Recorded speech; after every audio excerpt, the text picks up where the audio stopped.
Oke, baik. Selamat siang, Bapak Ibu guru hebat. Selamat siang, Mama. Ya, apa Ya, kabar, Mama. Bang?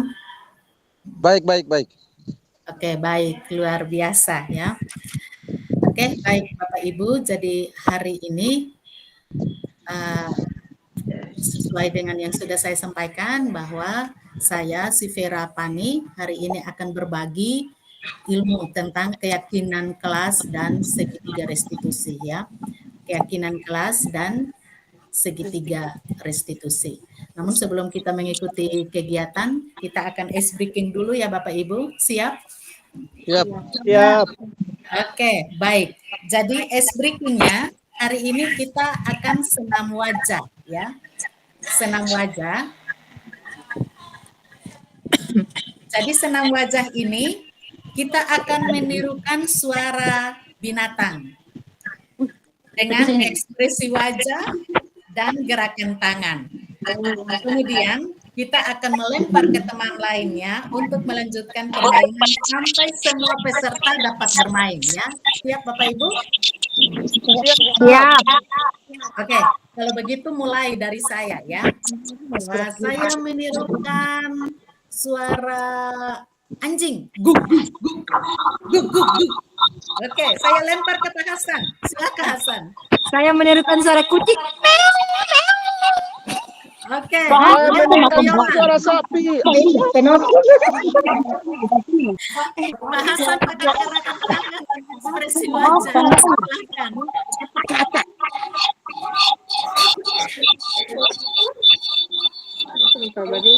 Mungkin teman-teman yang lain speakernya bisa dikecilkan karena mengganggu masuk. Pak Hasan, tadi ekspresinya masih kurang, harus pakai dengan gerakan tangan lagi. Silakan Pak Hasan, kemudian lempar ke teman lain. Saya akan menirukan suara kambing.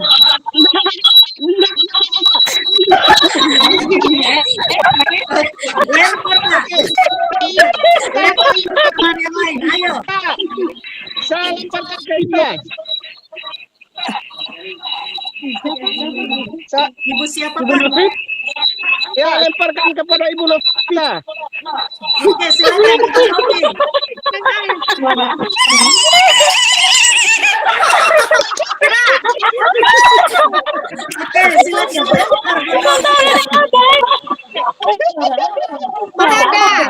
Oke, silakan lempar. Bisa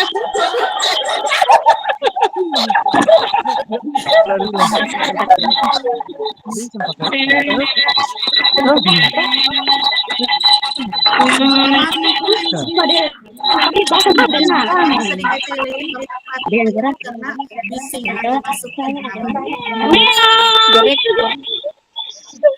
Meong dengan tangannya Bu, meong dengan tangannya.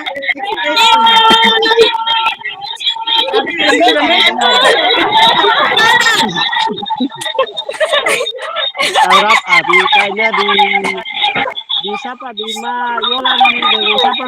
Saya akan menirukan suara kucing.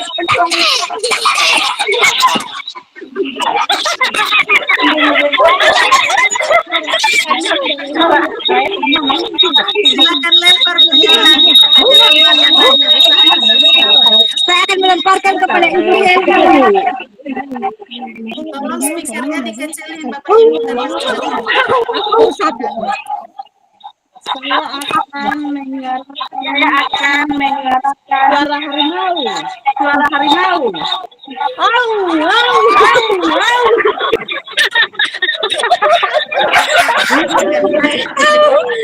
silakan lempar Bu Elmi. Ya, saya akan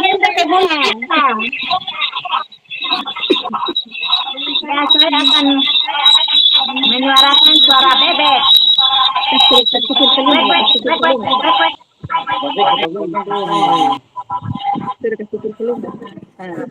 Oke, baik. Bapak Ibu yang tidak ini tolong di mute ya supaya kita bisa dengar fokus ke teman-teman yang sementara berbicara.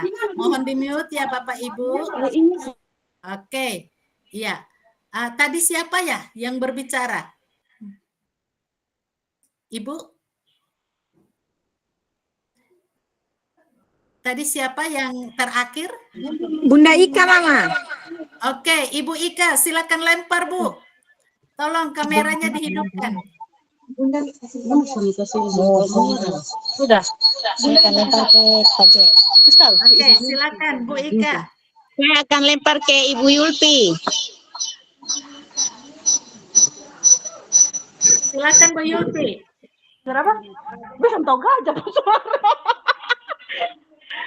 Saya akan menirukan suara ayam. Ayam pun suara kemana? Gerakan tangan, ekspresi wajah dan gerakan tangan. Ini kita senam wajah ya. Silakan diulang, Bu. Karena ada suara. Suara ayam.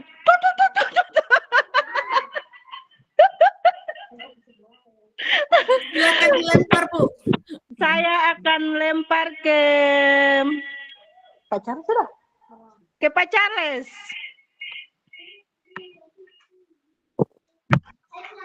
Pak Charles.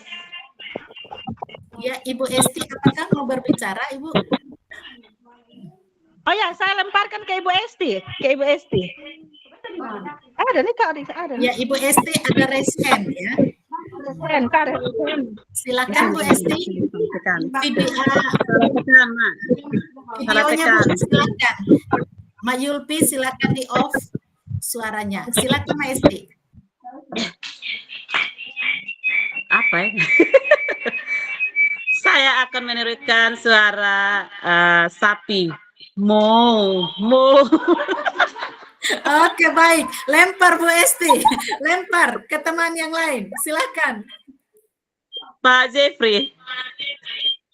Ya, silakan Pak Jeffrey.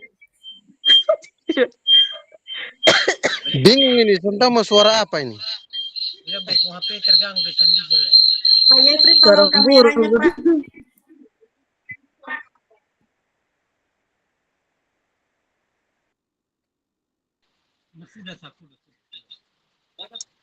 Suara apa lagi itu yang Suara belum itu? anjing belum. Semua sudah. Suara babi belum, Pak. Dan suara burung. Oke, suara burung. Gerakan tangan dan ekspresi wajah. Kemudian Pak lempar ke teman lain. Suara burung. Oke, baik. Lempar Pak. Pak Anjas. Yang lain. Pak Anjas. Oke, Pak Anjas. Silakan Pak Anjas. Kami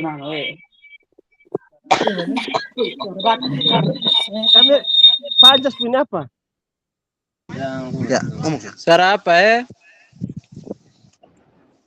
Serigala lapor Pak Anjas. Suara babi belum Pak Anjas. Suara babi? Panggil babi sama kan?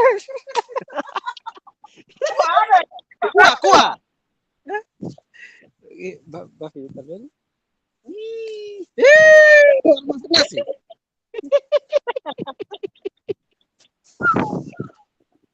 Oke, baik. Silakan lempar ke teman yang lain Pak Anjas. tapi terganggu mak. Babi. Pak Charles belum. HP-nya terganggu mak. Pak Charles. Oh, Pak Sirjon. Oke, Pak Sirjon.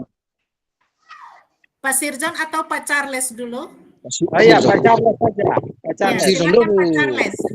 Ekspresi wajah dan gerakan tangan yang lebih menantang, Pak. Baik. Menirukan suara burung.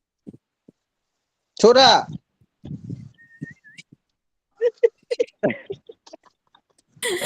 Sepertinya tadi suara burung sudah, Pak. Yang lain. Ulang. Oh, suara babi. Suara babi. Sudah. Itu suara kura itu, Pak. Oke, baik. Silakan Pak Charles lempar ke teman yang lain, Pak. Pak Ojon. Ya, Pak Sirjan silakan. Menirukan suara ayam. Sudah, ayam sudah. Kucing sudah. Kucing sudah. Berarti si tikus yang belum. Suara Tikus, monyet. tikus. Suara monyet. Suara monyet dengan ekspresi wajah dan gerakan. Tikus yang belum. Suara monyet saja, Pak. Ya, itu semua Pak. Muka belum kelihatan, Pak. Muka belum kelihatan. Balik kacamata dulu ke apa? Oke, baik Pak Sirjan, silakan lempar. Pak Martin sepertinya belum ya. Pak Martin HP terganggu. Oke, baik. Pak Martin HP mati. Oke, baik teman-teman. Jadi terima kasih sudah mengisi sesi awal kita dengan ice breaking yang luar biasa. Mohon yang tidak berkepentingan untuk berbicara bisa di-mute speakernya sehingga tidak masuk dalam rekaman kita pada siang hari ini. Oke, baik Bapak Ibu guru hebat. Saya akan share screen tentang materi kita pada hari ini. Oke, Bapak Ibu, jadi hari ini saya akan berbagi tentang keyakinan kelas dan segitiga restitusi. Jadi tentu Bapak Ibu berpikir keyakinan kelas ini apa? Terus apa itu segitiga restitusi? Ya. Nah, Bapak Ibu, konsep inti dari budaya positif yang biasa kita lakukan di sekolah, dan saya percaya bahwa hal-hal ini sudah beberapa poin kita terapkan di sekolah, hanya belum tajam ya. Jadi untuk konsep inti budaya positif itu ada 8, perubahan paradigma belajar, disiplin positif, nilai-nilai kebajikan, kebutuhan dasar manusia, motivasi perilaku manusia, posisi kontrol guru, keyakinan kelas, dan segitiga restitusi. Jadi hari ini kita akan belajar tentang segitiga restitusi dan penerapannya, kemudian keyakinan kelas, nanti sedikit saya akan berbagi tentang kebutuhan dasar manusia, ya Bapak Ibu. Oke, baik Bapak Ibu, apakah layarnya berpindah? Saya pastikan apakah layar di Bapak Ibu berpindah? Sudah. Oke, baik. Nah, mengapa keyakinan kelas dan mengapa bukan peraturan kelas? Biasanya di dalam kelas, apalagi Bapak Ibu wali kelas, biasa di dalam kelas itu yang kita buat adalah peraturan kelas. Betul tidak Bapak Ibu? Ya, kalau betul bisa dengan jempol virtualnya ya. Ya, jempol virtual kita lihat ada di sini ya, seperti ini ya Bapak Ibu. Oke, jadi itu jempol virtualnya. Mengapa keyakinan kelas dan mengapa bukan peraturan kelas? Kalau Bapak Ibu di dalam grup ini, kalau sudah belajar tentang atau sudah guru penggerak pasti tahu ya perbedaan antara keyakinan kelas dan peraturan kelas. Nah, selama ini yang kita lakukan di dalam kelas kita itu adalah peraturan kelas, bukan keyakinan kelas. Nah, kita melihat di sini Bapak Ibu, coba Bapak Ibu, apa yang Bapak Ibu lihat dalam gambar ini? Ada yang bisa menjawab? Apa yang Bapak Ibu lihat dalam gambar ini? Silakan raise hand. Terus nilai apa yang Bapak Ibu temukan dalam gambar ini? Silakan Ibu Yolanda. Itu ada uang, Mama. Ya. Ada uang yang ditemukan di kamar.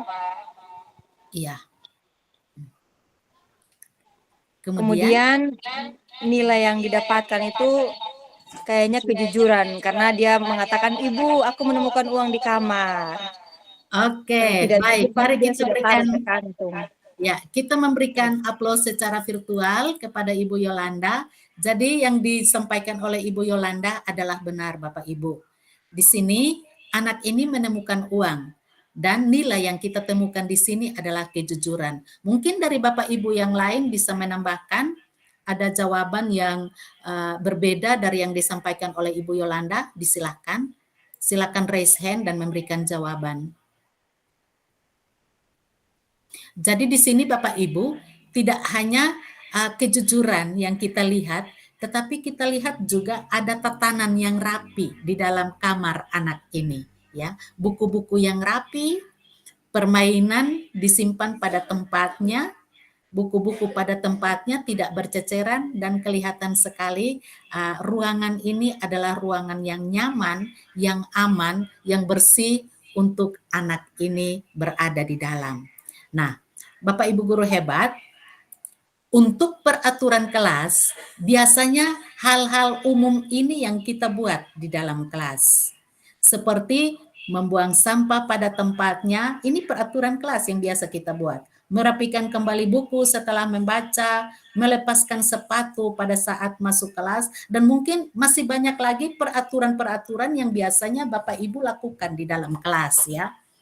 Tetapi setelah kita membuat peraturan ini, apakah kita menyampaikan tidak kepada anak-anak tujuan daripada aturan yang sudah kita buat?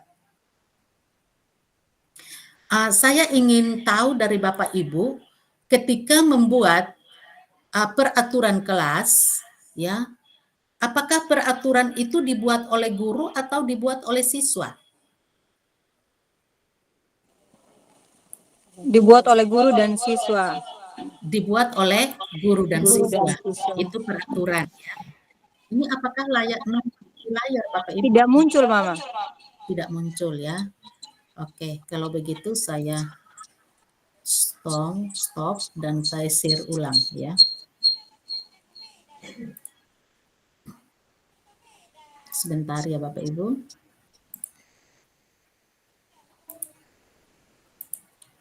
Share.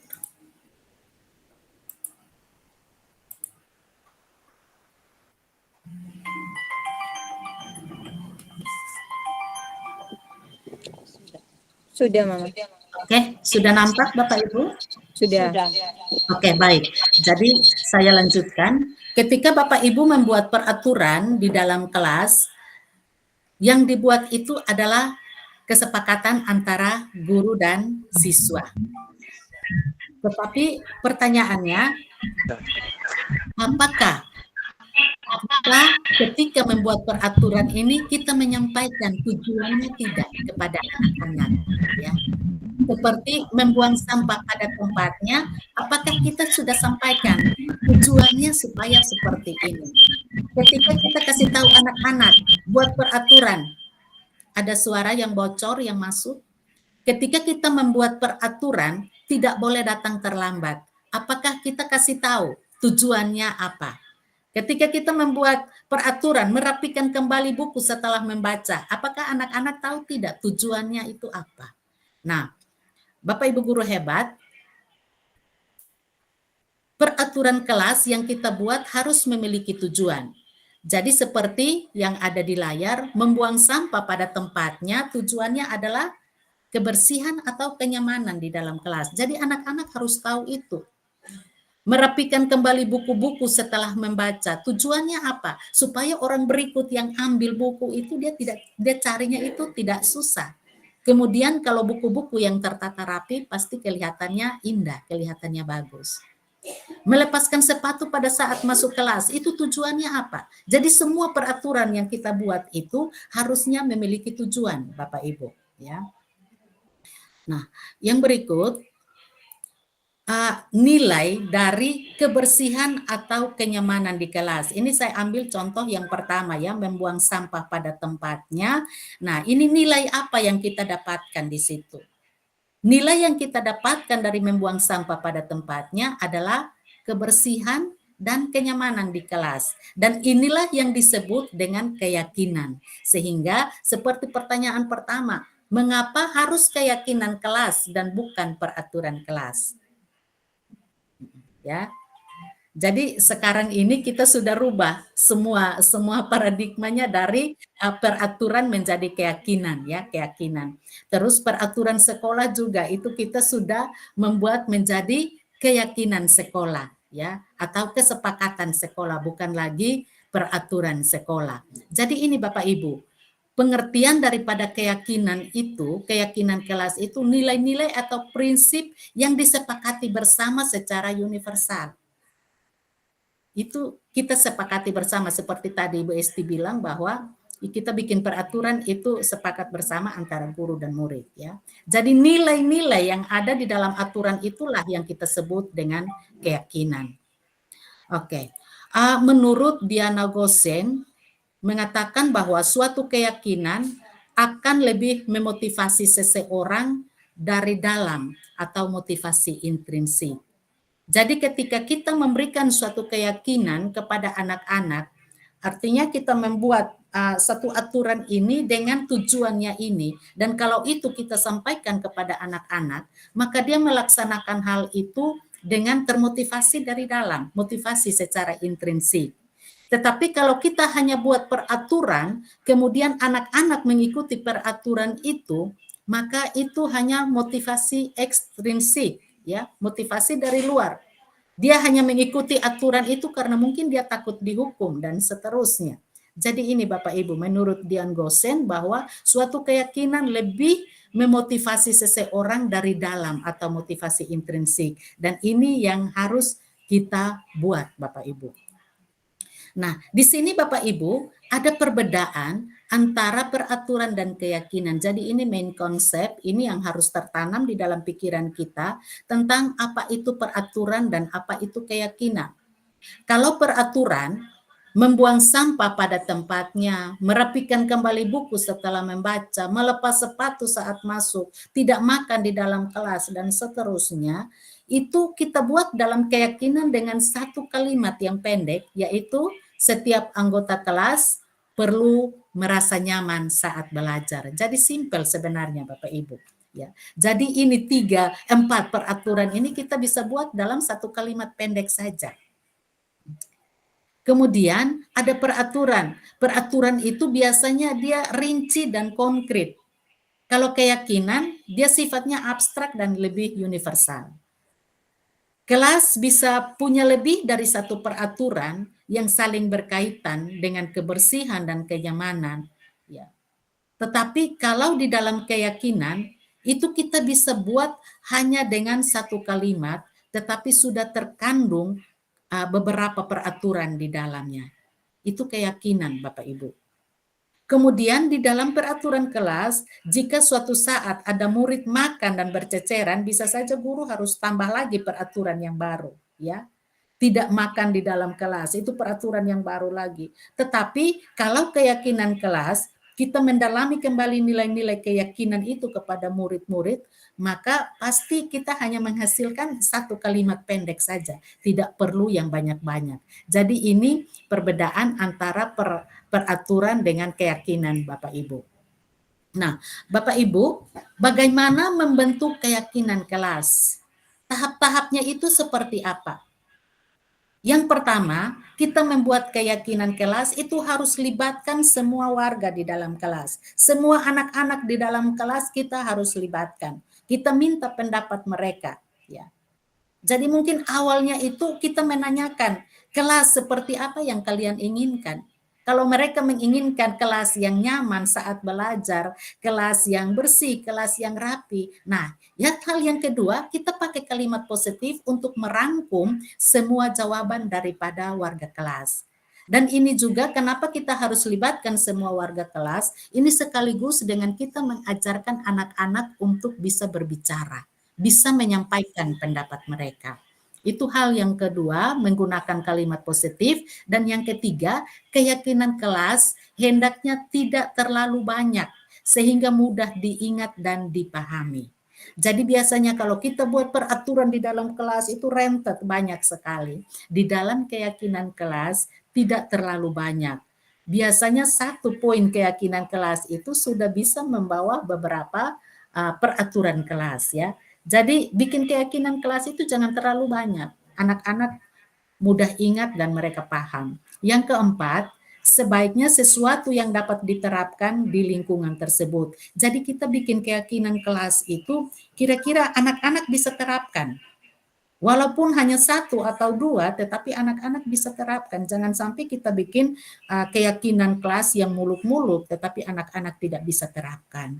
Dan yang kelima, perlu adanya tinjauan kembali keyakinan kelas dari waktu ke waktu agar tetap relevan. Nah, ini maksudnya begini Bapak Ibu, hari ini kita membuat keyakinan kelas, contohnya tidak memakai sepatu di dalam kelas, tetapi kita harus tahu tujuannya itu apa, supaya kelas tetap bersih, contohnya. Nah, ini kita bisa pakai pada waktu musim hujan, ya, pada waktu semester ganjil, pada waktu bulan-bulan tertentu.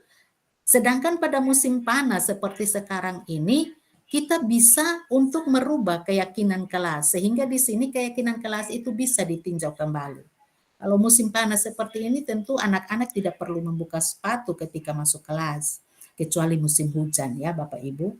Jadi ini Bapak Ibu, bagaimana cara kita membentuk keyakinan kelas, ini ada 5 hal yang perlu kita perhatikan. Nah, kita melihat juga step-stepnya Bapak Ibu. Kalau kita mau membentuk keyakinan kelas di dalam kelas kita, maka kita perhatikan ini step yang pertama, langkah pertama, ini langkah-langkah praktis yang bisa kita gunakan, kita terapkan saat kita mau melakukan pembentukan keyakinan kelas. Jadi yang pertama, buka ruang diskusi.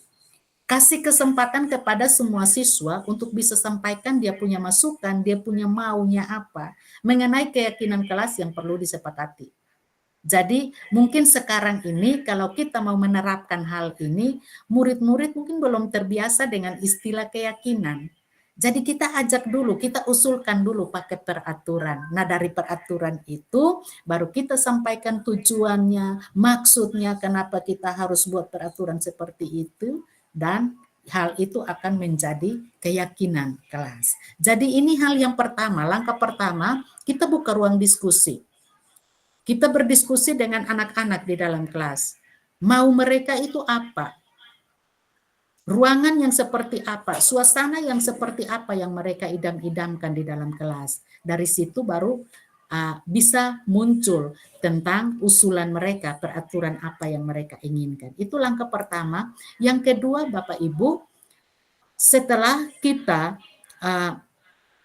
membuka ruang diskusi, maka dari hasil diskusi itu harus dicatat semua. Mencatat semua pendapat siswa, entah itu dicatat di papan tulis, entah itu dicatat di karton, kertas besar, atau bisa menggunakan kertas post-it yang warna-warni, sehingga semua warga, semua teman anak-anak di dalam kelas yang terlibat itu bisa melihat kembali hasil mereka. Ya. Jika mereka temukan kalimat, jika Bapak Ibu temukan kalimat negatif, maka kita rubah dulu menjadi kalimat positif. Contohnya seperti ini, tidak memotong pembicaraan teman. Nah ini kan kalimatnya masih kalimat negatif. Kenapa kalimat negatif? Karena ada kalimat kata tidak memotong pembicaraan. Kita rubah menjadi kalimat yang positif, yaitu menghargai yang berbicara. Jadi semua yang disampaikan oleh siswa itu kita catat.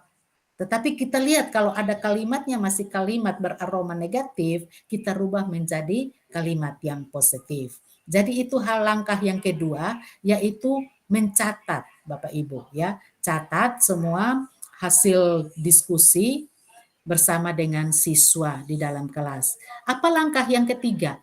Merumuskan keyakinan. Jadi kita mengajak murid-murid untuk tentukan nilai kebajikan atau keyakinan yang menjadi inti dari peraturan tersebut. Jadi contohnya, kalau murid-murid mengusulkan seperti ini, menghargai yang berbicara, menjaga barang sendiri yang dipinjam, menjaga kedamaian, ketentraman, apabila nilai atau inti dari peraturan nomor 1 dan 2 itu bisa kita jadikan menjadi satu keyakinan, satu kalimat keyakinan saja. Jadi kedua peraturan ini bisa kita sarikan menjadi satu, yaitu hormat atau menghormati semua orang dan barang milik orang lain.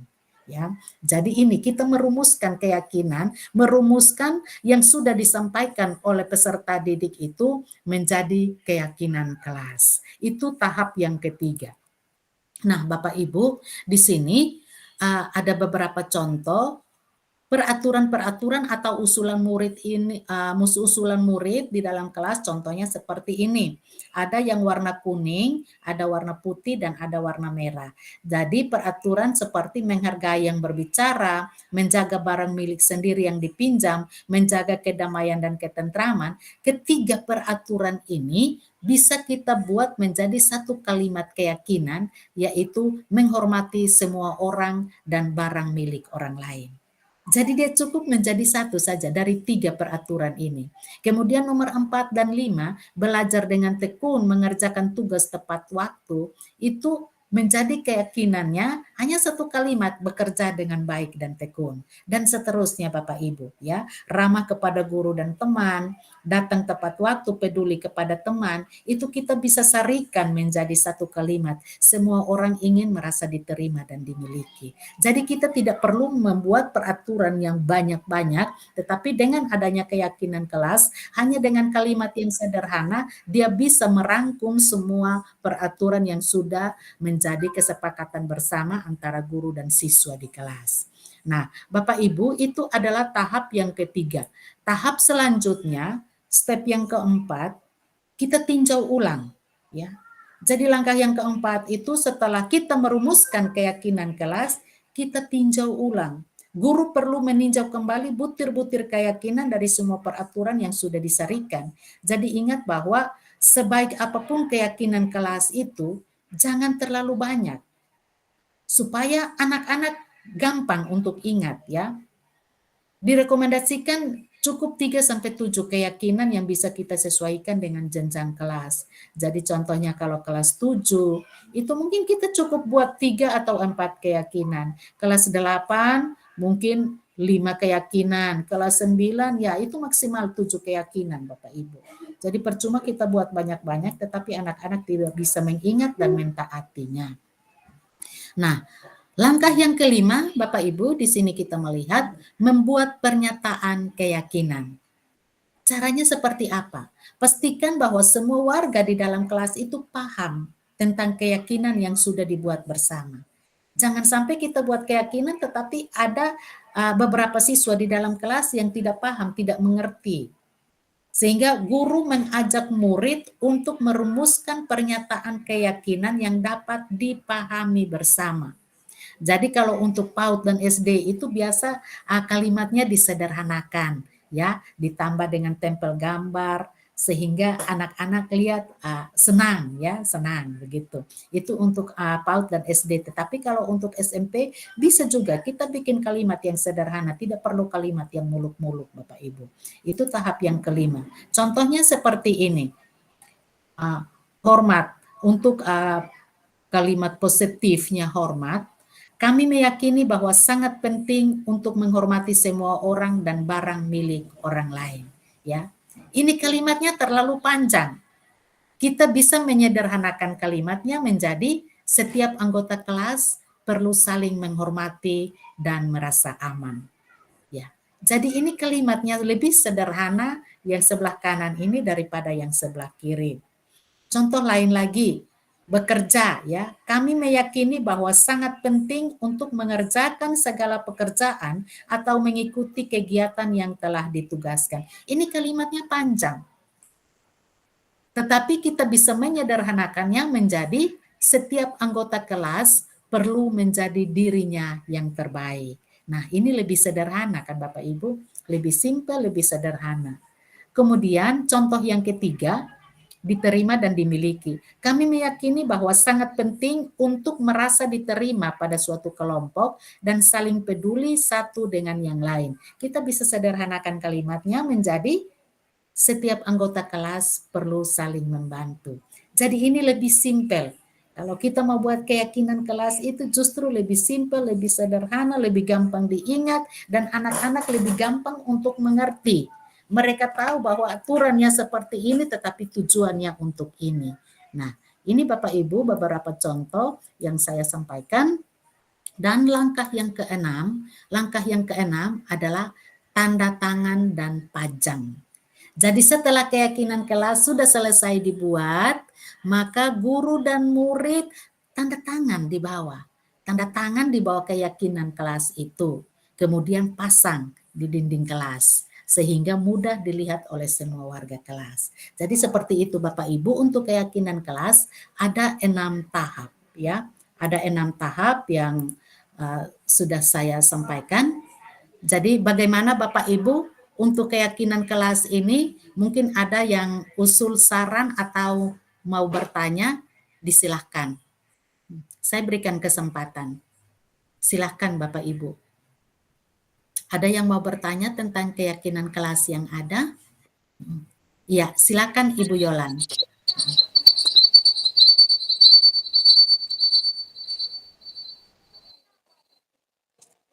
Baik, terima kasih banyak Mama. Terkait dengan peraturan dan keyakinan kelas, terima kasih banyak karena kami sudah jadi tahu bahwa selama ini di awal tahun ini saya sudah coba menerapkan keyakinan kelas, karena waktu supervisi itu anak-anak kan masih keluar, jadi Mama bilang coba buat suatu peraturan supaya tidak boleh masuk keluar kelas begitu. Jadi saya sudah buat Mama, tapi masih ada, dan hari ini masih ada kekeliruan, dan hari ini baru mendapatkan informasi tambahan bahwa ternyata dari keyakinan kelas tersebut merumuskannya belum benar. Jadi dari sini saya belajar bahwa lihat peraturan-peraturan atau keyakinan-keyakinan yang nilainya sama, kemudian buat jadi suatu keyakinan. Terima kasih Mama. Yang ingin saya tanyakan ini, biasanya kan peraturan itu kebanyakan kita tidak kasih tahu tujuannya di anak-anak bahwa dilarang buang sampah karena tujuannya ini. Biasanya kita cuma kasih tahu, bilang kita buat peraturan supaya ditaati, tidak boleh dilanggar. Nah Mama, kalau kita buat keyakinan Mama, bagaimana dengan kalau mereka tidak melakukannya? Kira-kira bahasa seperti apa ya Mama? Soalnya kendala saya di kelas ketika saya sudah melakukan ini, saya bersama anak-anak merumuskannya, kemudian kayak keluar suatu bahasa. Jadi kalau kalian tidak mengikuti apa yang sudah kita sepakati hari ini, kalian akan diberikan disiplin. Tapi mengingat kembali karena materi ini sudah saya belajar, disiplin yang diberikan, yang diharapkan oleh pendidik seperti sekarang ini bukan disiplin yang seperti dulu-dulu lagi yang pakai rotan kita hajar, tidak. Jadi untuk membahasakannya saya merasa kayak apa ya bahasa yang tepat untuk kalau kalian tidak sama-sama melanggar kesepakatan yang kita buat, akan ada disiplin yang Ibu kasih. Tapi dalam hati disiplin seperti apa ya yang mau saya katakan kepada anak-anak, kayak masih bingung Mama. Coba jadi mau tanya kira-kira dari Mama seperti apa pembahasan bahasa yang baik dan benar kalau di akhir kita buat kesepakatan kelas, kemudian saya bilang di anak-anak, kalau kalian melanggar atau kalian sama-sama tidak mentaati keyakinan yang kita sepakati, kira-kira apa dampaknya? Seperti itu Mama. Terima kasih. Oke, baik. Terima kasih Ibu Yolan. Ya, Ibu Novi sebentar ya, mungkin saya langsung menjawab, menanggapi dulu apa yang ditanyakan oleh Ibu Yolan. Jadi pertama-tama terima kasih karena Ibu Yolan sudah menerapkan keyakinan kelas ini di dalam kelasnya Ibu Yolan. Nah, tadi Ibu Yolan bertanya, kita sudah buat keyakinan kelas, tetapi kadang-kadang anak-anak tidak mau mengikuti keyakinan kelas yang sudah dibuat. Yang ingin saya tanyakan, saat keyakinan kelas itu dibuat, apakah keyakinan kelas dibuat oleh guru atau dirumuskan bersama oleh siswa?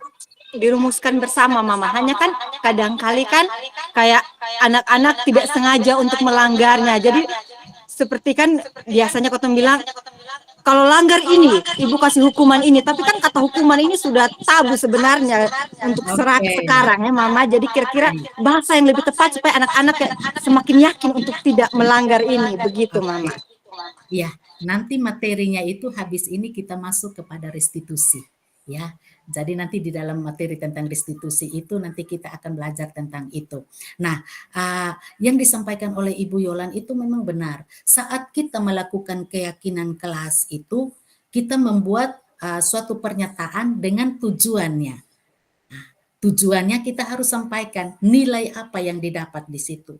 Contohnya kita bikin peraturan, semua harus sepatu hitam. Keyakinan nilai apa yang didapat di situ. Kalau anak yang kritis dia bisa protes, kenapa tidak harus merah? Kenapa tidak harus buat aturannya warna merah saja? Kok harus warna hitam?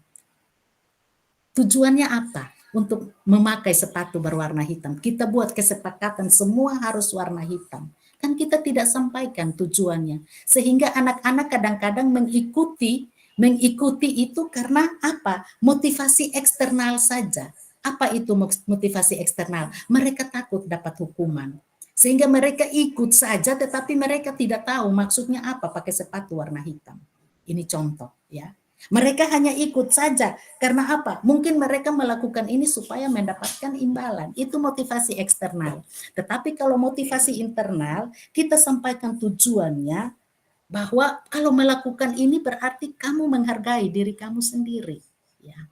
Menghargai diri. Jadi motivasi itu harus muncul dari dalam. Tidak harus dia lakukan ini supaya dia dapat hadiah. Tidak harus dia lakukan ini kalau dia lakukan dapat hadiah. Kalau dia tidak lakukan dia dapat hukuman. Nah itu hanya motivasi eksternal dan itu sifatnya hanya sementara.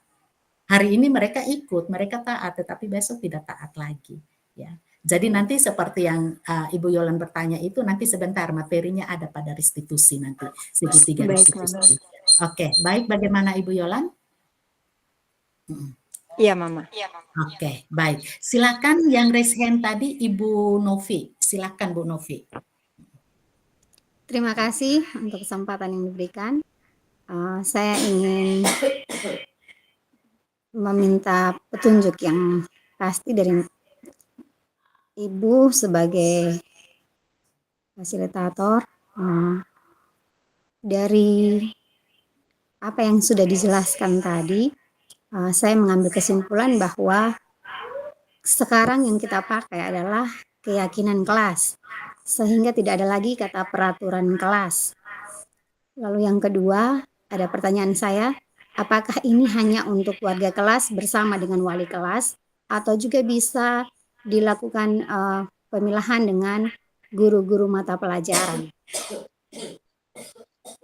Itu saja Bu? Ya, itu saja. Oke, baik Ibu Novi. Jadi sekarang ini yang kita pakai adalah keyakinan kelas.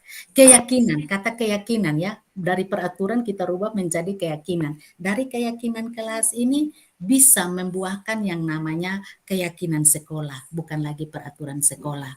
Sehingga tadi Ibu Novi bertanya, apakah ini berlaku juga untuk guru-guru? Iya. Jadi bukan lagi peraturan sekolah untuk guru-guru, tetapi ada keyakinan. Nah, kata keyakinan ini artinya kita berembuk bersama, kita buat bersama, dan kita sepakati bersama, kita paham maksud daripada aturan ini, nanti efeknya apa, tujuannya apa, dan seterusnya. Sehingga kata keyakinan ini kita akan pakai untuk menggantikan kata peraturan. Itu bisa kita terapkan untuk di dalam kelas, bisa untuk semua warga sekolah. Seperti itu, Bu. Bagaimana, Bu Novi? Iya, Mak. Terima kasih. Oke, baik. Selanjutnya Pak Yefri, silakan Pak. Baik, terima kasih Mama. Pertama, ini kesempatan yang baik sekali bagi kita semua untuk boleh dapat materi ini, dan saya pikir hal ini kita tidak dapat di mana-mana, hanya di sini saja. Karena itu ini hal yang baik.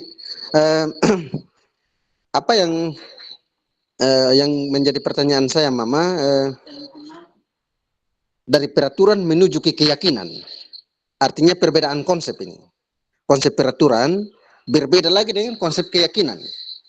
Tapi yang mau saya tanyakan adalah, walaupun berbeda konsep, tapi yang namanya dampak itu mesti ada. Karena itu mohon penjelasan dari Mama. Kira-kira apa dampak positif yang signifikan yang bisa dirasakan? Selain tadi yang Mama sampaikan bahwa berikan motivasi berdasarkan intrinsik dari pendapat para ahli tadi yang Mama sampaikan tadi. Tapi kira-kira dampak yang lebih lagi yang bisa dirasakan manfaatnya dari keyakinan ini apa lagi yang berkaitan dengan pembelajaran kita di kelas. Nah, itu saja, Mam. Oke, ya. Baik. Terima kasih Pak Yefri. Jadi Pak Yefri bertanya tentang apa dampaknya. Dampak daripada kita awal itu dari peraturan kelas, kita berubah menjadi keyakinan kelas, itu dampaknya apa?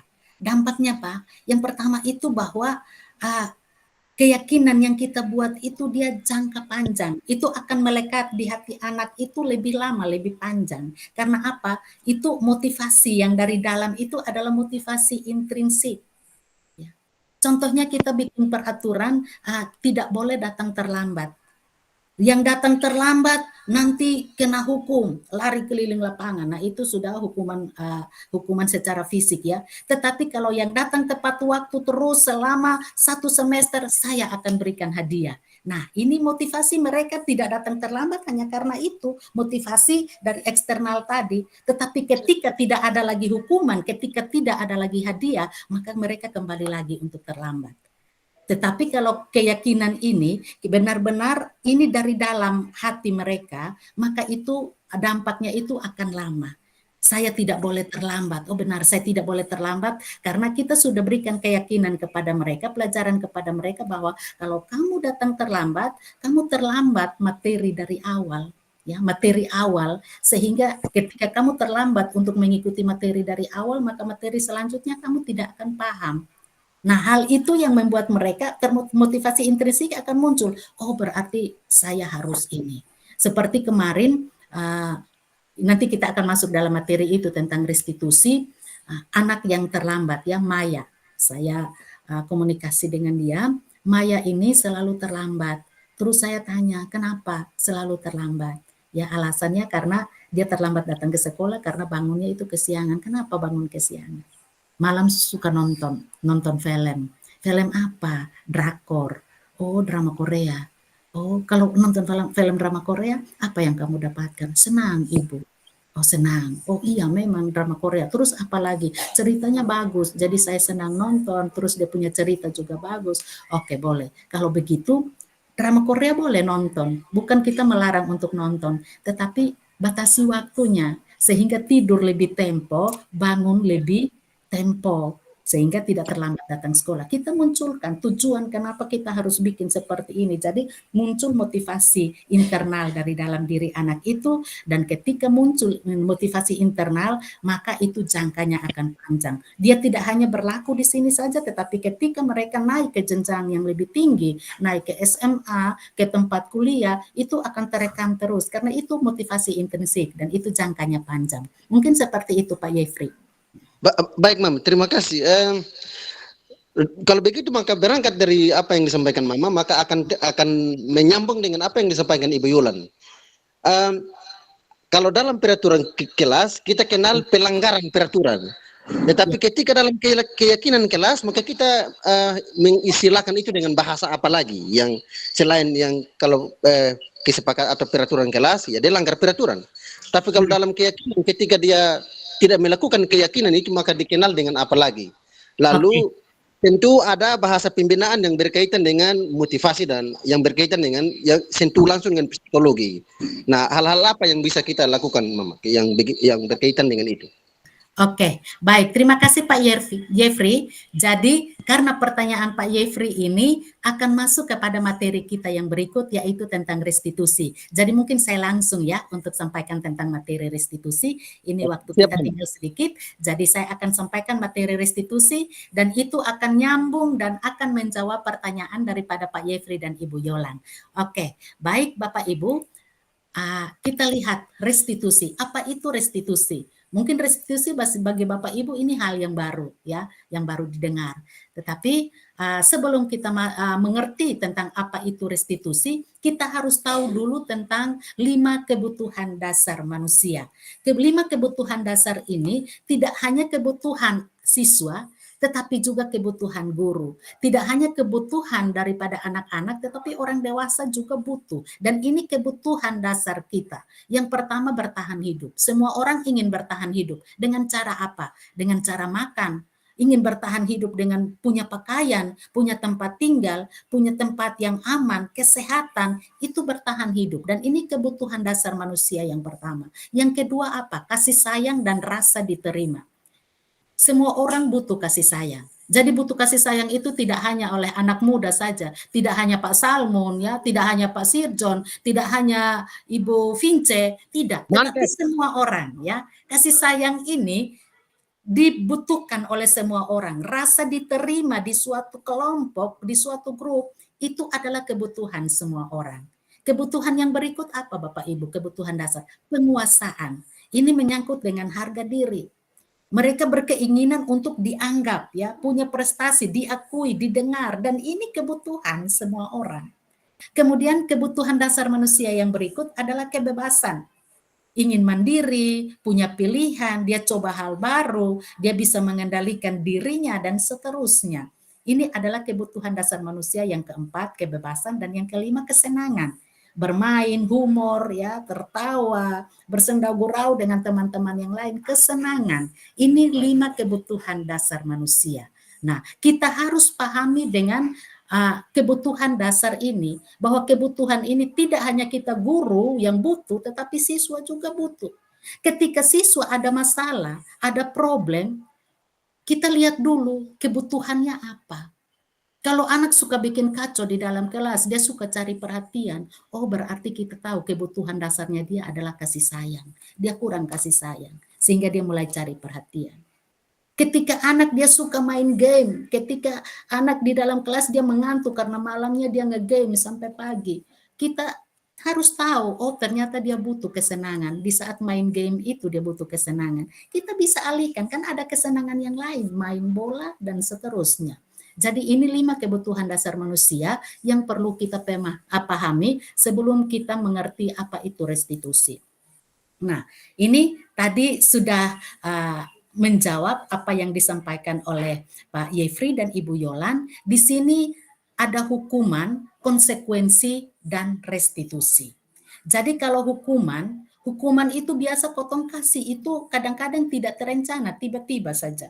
Kalau anak buat kesalahan, seperti dia datang terlambat, hukuman kadang-kadang kita pikir tiba-tiba, oh dia lari keliling lapangan, oh suruh dia angkat batu, dan seterusnya. Kemudian di dalam hukuman itu, kadang murid tidak tahu apa yang akan terjadi. Karena kadang-kadang kita membuat peraturan untuk mendapat hukuman itu, kadang kita tidak libatkan siswa. Sedangkan konsekuensi terencana, disepakati sesuai peraturan. Kemudian kalau restitusi, proses menciptakan kondisi bagi murid untuk memperbaiki dia punya kesalahan. Ya.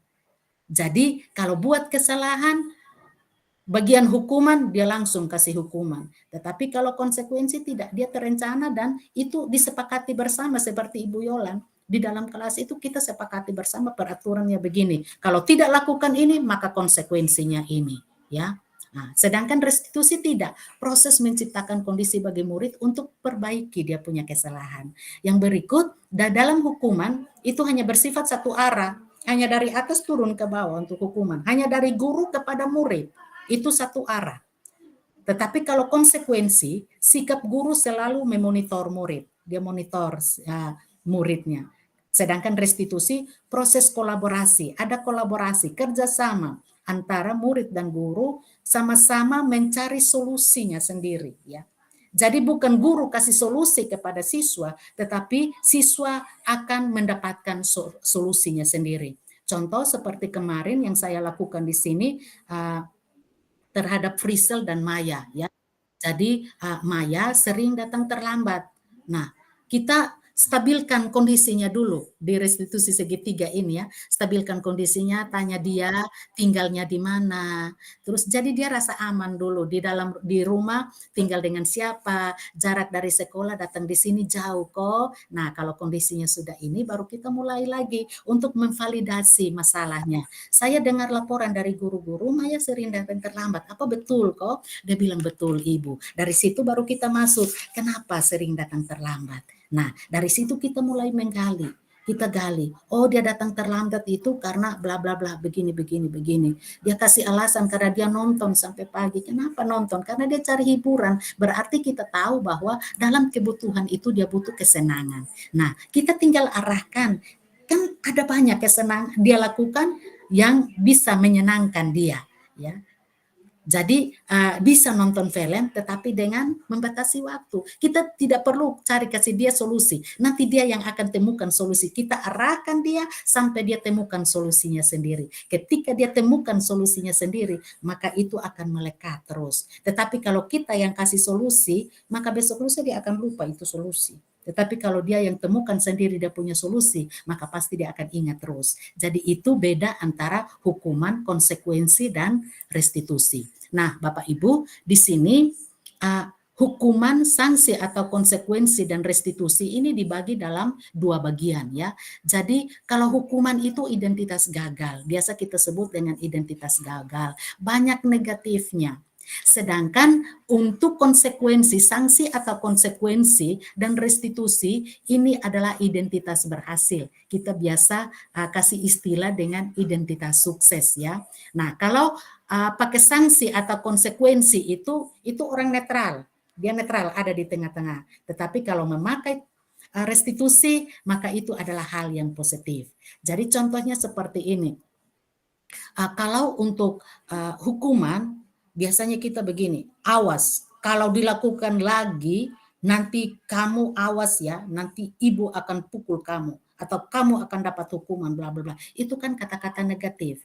Tetapi kalau konsekuensi, ya, kalau konsekuensi itu bisa kita tanyakan kembali, lakukan apa yang saya katakan. Nah, itu konsekuensi. Jadi kalau kamu tidak lakukan, konsekuensinya ini, sanksinya ini, dan itu memang bukan dilarang, tidak. Itu juga identitas sukses, dia masuk dalam posisi identitas sukses, tetapi dia netral saja. Dia netral. Sedangkan yang positif itu, kata-kata positif yang bisa kita pakai adalah apakah hal ini sesungguhnya ingin kamu lakukan? Atau menurut kamu, apakah hal ini baik? Nah, itu kita tanya kembali ya. Dan itu pasti nanti akan muncul dari dalam dan itu bertahannya lama. Nah, jadi ini Bapak Ibu antara hukum, konsekuensi, dan restitusi. Nah, yang berikut Bapak Ibu, di sini tadi saya katakan bahwa hukuman itu adalah kita istilahkan dengan identitas gagal, sedangkan untuk sanksi atau konsekuensi dan restitusi itu adalah identitas sukses atau berhasil. Itu adalah disiplin ya Bapak Ibu. Konsekuensi, sanksi atau konsekuensi itu ada pada posisi netral, sedangkan restitusi ada pada posisi yang positif, sedangkan hukuman itu di sebelah kiri, itu ada pada posisi yang negatif. Jadi untuk hukuman itu mencoba mengontrol anak dengan penguatan negatif. Ya, jadi bayar impas kesalahan begitu. Kalau kamu datang terlambat, maka kamu akan begini. Kita kasih dia hukuman, entah itu verbal atau non verbal, itu biasanya dan dampak kepada murid itu nanti murid marah. Murid merasa bersalah, dia rasa rendah diri, kemudian dia mengasingkan diri. Aduh, kok setiap hari saya kena marah terus, setiap hari saya dapat hukuman terus. Nah ini Bapak Ibu, dan ini dampaknya itu anak mengingat kita karena hal-hal negatif ini. Anak-anak tidak akan mengingat kita dengan hal-hal positif yang sudah begitu banyak kita lakukan kepada mereka. Tetapi justru mereka mengingat kita terus karena ini hal-hal negatif yang kita lakukan, hukuman yang kita berikan kepada mereka. Ini berdampak Bapak Ibu. Kemudian untuk netralnya, untuk sanksi atau konsekuensi di sini baik, tetapi kehilangan hak, waktu jeda seorang diri, terus ada penahanan. Jadi di sana mereka kehilangan hak karena mereka hanya hidup pada konsekuensi dan sanksi itu. Kalau kamu datang terlambat, sanksinya ini tidak boleh masuk kelas, tetapi kalau kamu tidak datang terlambat selama satu semester, maka kamu akan dapat hadiah. Di sini kita pergunakan ini hukuman hadiah, punishment ya, kita memberikan punishment dan reward. Tetapi ketika punishment dan reward itu tidak ada, maka sudah selesai, dia kembali lagi kepada awal. Sedangkan kalau kita pakai restitusi, maka murid atau anak tidak kehilangan waktu, namun bersemangat untuk terus memperbaiki diri. Nah, ini restitusi Bapak Ibu. Kemudian untuk hukuman tiba-tiba, itu tidak diharapkan atau sangat melukai anak. Itu hukuman ya. Dan hukuman itu biasanya dibuat oleh guru. Hukuman itu menyakitkan. Guru menjalani konsekuensi dengan menyalahkan anak, mengkritik anak, menyindir anak, merendahkan anak. Itu adalah hukuman Bapak Ibu. Sedangkan di dalam netralnya, sanksi dan konsekuensi itu sudah diketahui. Dia tahu bahwa kalau dia lakukan ini, maka dia mendapat ini. Dan itu masuk akal. Konsekuensi itu biasanya dibuat oleh guru dan murid.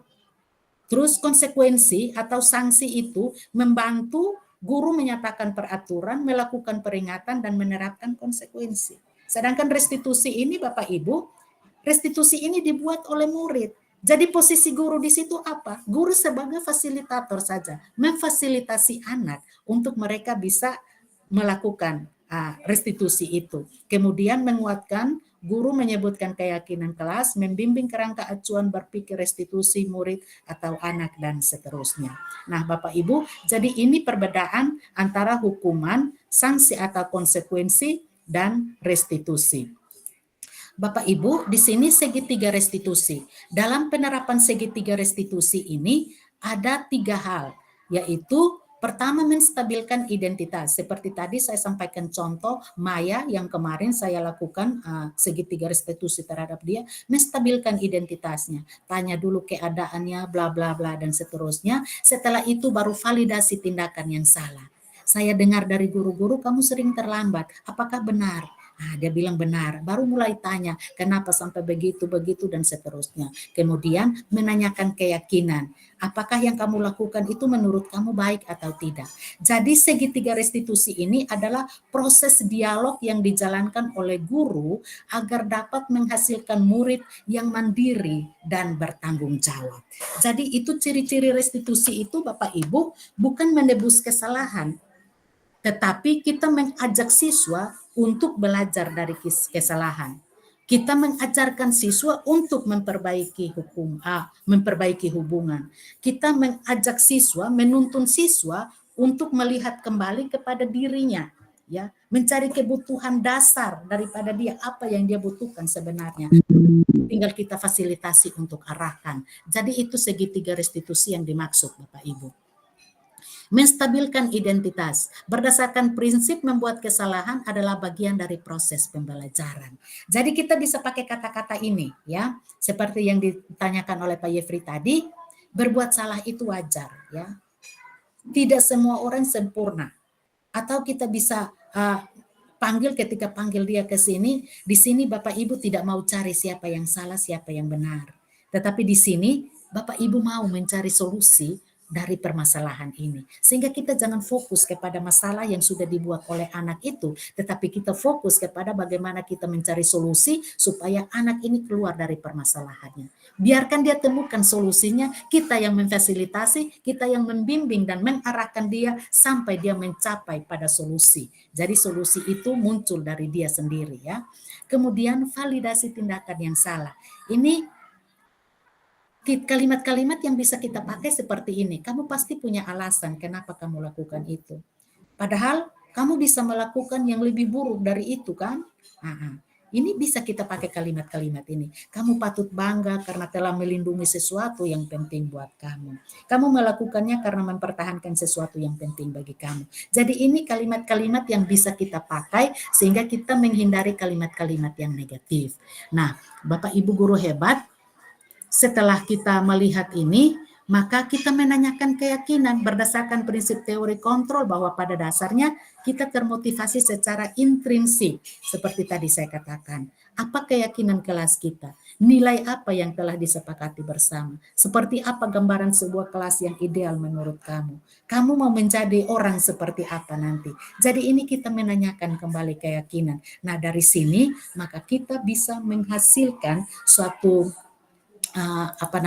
kita bisa menghasilkan solusi, kita bisa menghentar anak ini untuk mendapatkan solusi bagi persoalan yang dia alami.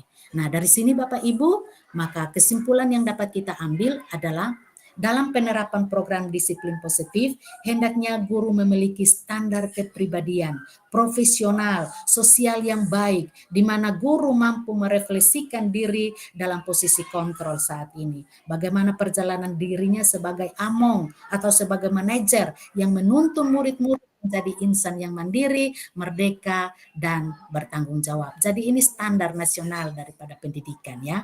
Nah, oke. Baik Bapak Ibu, karena waktu kita sudah lewat 7 menit, jadi kalau ada pertanyaan terkait dengan restitusi, segitiga restitusi ini, bisa Bapak Ibu sampaikannya lewat WA atau nanti saat kita tatap muka dalam Kombel nanti, komunitas belajar nanti bisa kita membahas kembali. Kalau bisa ada sesi lagi Mama, sesinya. Oke, jadi bagaimana untuk materi yang seperti ini? Apakah mau lagi untuk kita ulang, Bapak Ibu? Ada sesi lagi, nanti sesi berikut lagi, Mama. Oke, siap. Jadi sesi berbagi nanti yang berikut lagi ya Bapak Ibu. Oke, baik Bapak Ibu, jadi terima kasih banyak sudah membersamai dalam kegiatan kita pada hari ini. Dan sebelum menutup kegiatan kita, maka saya ingin memberikan pantun. Saya minta semuanya buka mic dan katakan cakep. Siap Bapak Ibu? Siap. Oke. Minum karena haus. Ditanya kakak, jawab berkelit. Jika belajar tidak serius, ilmu yang didapat semakin sedikit. Terus dulu secara virtual. Jadi terima kasih banyak Pak Yu untuk kebersamaan kita pada hari ini. Saya minta banyak diangkat dan kita foto bersama. Saya yang mengambil gambar ya. Oke, ambil posisi yang terbaik, yang ternyaman bagi Bapak Ibu. Oke, satu, berikan senyuman yang paling manis. 1, 2, 3. Sekali lagi, gaya bebas. 1, 2, 3. Oke, baik. Terima kasih Bapak Ibu. Sampai jumpa Pak di lain kesempatan. Selamat Pertemuan berikut. memberkati. Oke, saya stop record.